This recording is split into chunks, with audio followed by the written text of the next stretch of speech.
consultora de Brilliant Energy y, bueno, evidentemente una experta en estos temas. Miriam, muchísimas gracias por regalarnos unos minutos. Con muchísimo gusto, tus órdenes y muchos saludos a tu auditorio. Muchísimas gracias. A ver, Miriam, mucha polémica, ¿cómo ver este tema desde tu óptica? Pues desde mi óptica es una de veleidad al director del CFE, en el que irracionalmente le damos cese a las energías renovables por una cuestión de una intermitencia mal entendida. Él dice que no siempre hay sol y no hay viento, ¿no? Pero también hay tecnología de respaldo de la cual él se queja que los productores de energías renovables, los generadores de energías renovables no pagan el respaldo. Pero esto depende de Déjame justamente interrumpirte, Miriam, porque hace escasamente unos minutos en una entrevista radiofónica, Manuel Bartlett volvió a insistir sobre este tema y yo en primera quisiera preguntar, ¿sabemos cuánto le cuesta a la Comisión Federal de Electricidad la distribución y la transmisión de la energía del sector privado? Que dice Bartlett que no pagan.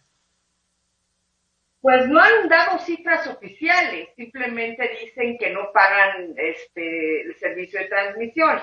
Para hacerlo, el conteo global habría que hacer una suma de todos los contratos de energías renovables en operación que están usando la red eléctrica, lo cual no es sencillo porque son fórmulas matemáticas bastante complejas. Y ya hay sistemas aislados que aún no usan la red de transmisión que generan con fuentes renovables. Pero una cifra global yo creo que ni siquiera la misma la CFE la tiene. Pero sí pagan. Como una especie de intuición, ¿no? Pero si comparamos el megawatt de combustorio que está a ciento tantos pesos por kilowatt, por megawatt hora contra 90, pues sí hay una gran diferencia, ¿no? Vamos, pero sí pagan. No de transición. Pero pagan, Miriam. ¿Es correcto el tema o es correcto lo que dice Manuel Bartlett, que no pagan? Antes del sexenio de Enrique Peña, para estimular la inversión en materia de renovables, había una tarifa de transmisión muy especial. Una vez que ya empezamos a tener más parques eólicos y granjas solares, esta tarifa se reduce significativamente. Se aumenta significativamente hacia una tarifa de mercado. Claro que pagan tarifa de transmisión. Y en el caso de que hay un autoabastecedor, tiene en el contrato con CFE para interconectarse, sí paga la energía de respaldo. En esa tarifa está incluido el respaldo. Y además, en la tarifa que pagan los industriales y que también podrían pagar algunos suministrados de servicio básico, que yo creo que somos los mucho menos, todo eso se contabiliza en la tarifa. Por supuesto que sí. A lo mejor al señor Bartlett no le parece suficiente. ¿Me explico? Pero además, madre de Dios, esos contratos otra vez institucionalmente fueron creados por la Comisión Federal de Electricidad y por la Comisión Reguladora de Energía. Fueron decisiones institucionales. Entonces, así es. Si los contratos tienen una vigencia, no te puedes levantar un día y renegar del contenido de los contratos. ¿Me explico? Cuando esas tarifas fueron oficialmente propuestas por la CRE y por la CFE. Ahora, Miriam, hay 3 empresas que ya lograron llevar a cabo sus amparos, que ya tienen luz verde, y el Centro Nacional de Control de Energía ha dicho que los va a impugnar. Ahora, se está haciendo, hay una cerrazón sin duda alguna del gobierno para poder caminar hacia las energías renovables de alguna u otra manera, lo cual sin duda afecta al final, al consumidor final que somos todos los mexicanos. ¿De qué manera? Esto no está de alguna manera atentando al derecho de la población de acceder a energía más barata y a energía limpia. En este momento se trata de un potencial, ¿no? Contra lo que están atentando es contra el potencial que que un día gocemos el suministrado básico que seríamos tú y yo de energía generada por energías renovables. En este momento la energía generada es más bien para uso industrial y de servicios, ¿no? Pero la tendencia mundial es que los pequeños consumidores también puedan elegir energía generada con energías renovables. Y además es una cuestión básica de soberanía energética. Cuando hemos tenido cortes en el servicio y cortes sustantivos, como pasó en la península de Yucatán y pasó en la península de Baja California, fue por escasez de gas natural, no por la intermitencia del sol y del viento. Entonces, cuando uno lee el acuerdo, se siente uno cierta irrisión, porque las veces que hemos tenido suspensión en el servicio ha sido por falta de hidrocarburos, no por falta de sol ni de viento. Entonces, en este momento, si apostamos por los renovables, la abundancia de irradiación solar y la abundancia de corrientes eólicas en ciertas partes de la República garantizan mucho mejor la soberanía energética que los hidrocarburos, de los cuales tenemos un proceso de declinación importante. Ahora, la leyenda negra es que CFE y Pemex ya son hermanas que se llevan muy bien y que CFE le tiene que comprar el combustóleo superavitario que tiene Pemex. El combustóleo es caro, es contaminante y es inconveniente.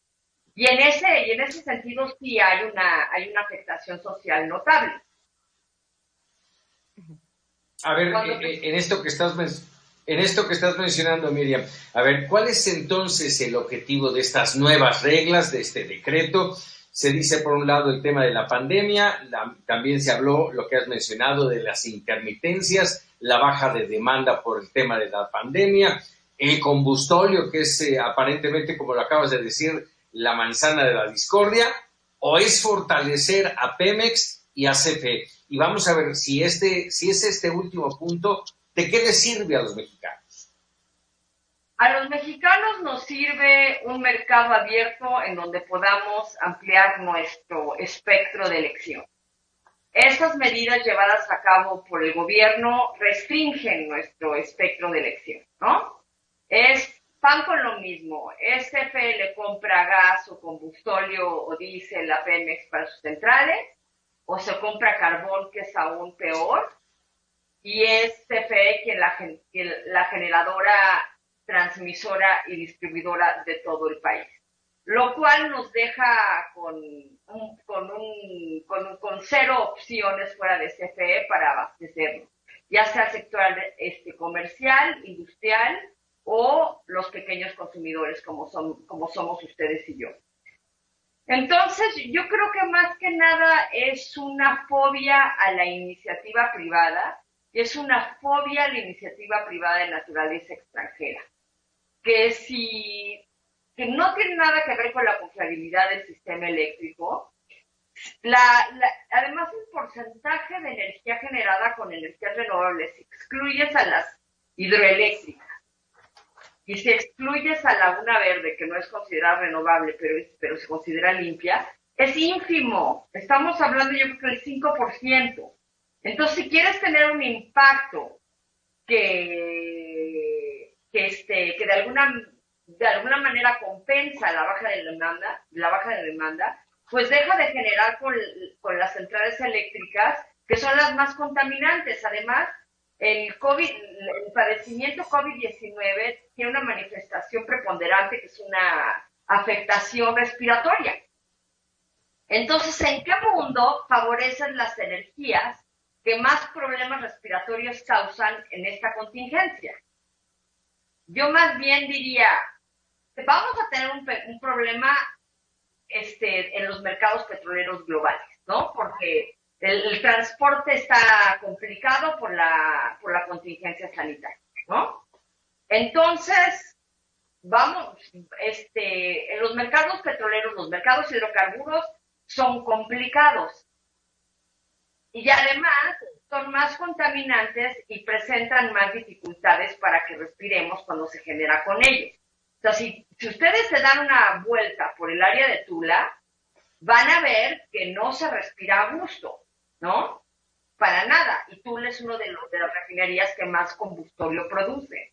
Entonces, si penosamente podemos respirar en este momento, porque hay un virus muy malévolo y con alto nivel de mortalidad, pese a lo que digan las estatísticas oficiales del gobierno, ¿para qué carambas le cierras el paso a las energías que no producen afectaciones respiratorias y elevas la generación con aquellas que sí tienen un impacto en la salud, en la salud humana? No tiene ningún... Sí, esto que dices es muy interesante porque mientras todo el mundo está caminando precisamente hacia estas energías renovables, hasta esas energías limpias, debido a que por la falta de movilidad, pues sin duda alguna bajó la demanda de hidrocarburos, México está haciendo pasos de cangrejo, vamos hacia atrás. Como bien decía Paco, porque estamos intentando salvar a las paraestatales, tanto a CFE como a Pemex. ¿Cuál debería entonces de ser el camino que deberíamos estar siguiendo y por qué debería preocuparnos también a los mexicanos que en estos momentos el precio del hidrocarburo ha bajado muchísimo debido a la falta de demanda? Pues deberíamos de apostar por ser independientes energéticamente, ciertamente, y el sol no lo tenemos que importar, ni el viento.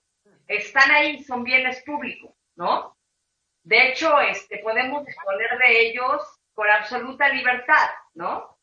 De lo que no podemos disponer con libertad es de la red de transmisión. Y la reforma energética permite que particulares construyan redes de transmisión que serían propiedad de SENACE o bien de CFE, ¿no? Entonces, en lugar de espantar a los inversionistas para que desarrollen más energías renovables, ¿por qué no crear los incentivos para que se creen este tipo de generadores y que además inviertan en la red de transmisión? Estamos en un momento en donde la unión de fuerzas es muchísimo más eficaz para el bien público que la división de fuerzas. Además, bien si es Noruega, bien si es Dinamarca, porque son países que ya ven una declinación seria en sus hidrocarburos. Nosotros estamos exactamente en la misma situación. Si queremos desarrollarnos, debemos de utilizar aquellas fuentes energéticas que son de libre acceso y que además producen una cadena de desarrollo tecnológico. Ayer conversaba con un amigo y me dijo que muy pocas centrales eléctricas con fuentes renovables tienen baterías. En muchos países ya usan baterías porque hay mercado. Esas baterías resolverían el problema de la intermitencia, pero no han querido invertir en baterías precisamente por la inseguridad jurídica. Además, hay un audio que dio de don Manuel Bartlett en una mañanera, y la verdad, mis respetos, el señor comunica las ideas con mucha claridad, pero dice cosas muy falaces. Entonces eso es doblemente peligroso porque es convincente, pero es falaz. Y decía algo muy, muy curioso, que estamos cediendo nuestra generación eléctrica a empresas rapaces. Las tarifas eléctricas ofrecidas en las subastas eléctricas de la reforma energética de Enrique Peña Nieto, esas tarifas no las ves en ninguna otra parte del mundo, salvo Perú, que es tan bajo como nosotros o tal vez un poco más caro. Las tarifas que propusieron los generadores renovables en las subastas eléctricas, en la 1, 2 y 3, son inusualmente bajas. Entonces estamos desaprovechando energía limpia y al final muy barata. Entonces, si la transmisión te sale algo cara, pues lo compensas con la tarifa de generación que es inusualmente baja. Te sigue conviniendo como CFE. Pero contra las filias y las fobias de cada ser humano, pues, ¿qué puede hacer uno más que pelearlo jurídicamente, no? Y además hubo otra cosa que dijo don Manuel que fue muy interesante. Dijo, a mí el presidente no me deja cambiarle ni un punto, ni una coma a la ley para detener estos proyectos. En primer lugar, es interesante que ellos dos sienten que pueden hacerlo, ¿no? Porque el Congreso, por más control que tengan, es una entidad, se supone, independiente del Poder Ejecutivo, donde están las empresas productivas del Estado, por lo menos en la administración pública, ¿no?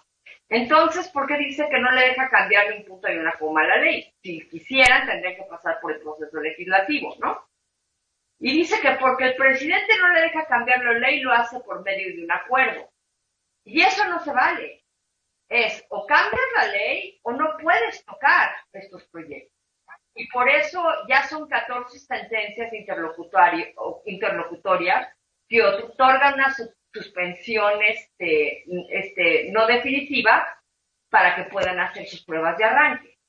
Pero ¿cómo que? Porque no puedo cambiar la ley, lo hago por un acuerdo. Si no puedes cambiar la ley y sabes que la ley te impide hacerlo, no lo haces por debajo del agua arbitraria y unilateralmente. Entonces también el Estado de Derecho se ve altamente vulnerado. Así es, y de noche, ¿no, Miriam? Te agradezco enormemente estos minutos para Mega Noticias TVC.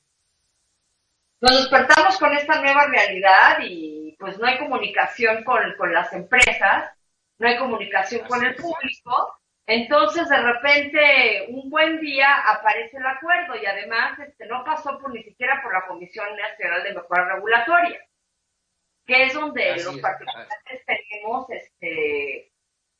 la oportunidad de hacer comentarios, ¿no? Pero tan ilegales que hicieron caso omiso del procedimiento de mejora regulatoria y por eso la renuncia de su director general César Hernández Ochoa, ¿no? Así es. Entonces, así es. Te digo, es todo un tema que vamos a tener que darle un poquito más de tiempo, Miriam, si nos lo permites más adelante. Te agradezco mucho estos minutos. Por supuesto, con muchísimo gusto. Muchas gracias, Miriam Grusing, consultora internacional de Brilliant Energy. Y bueno,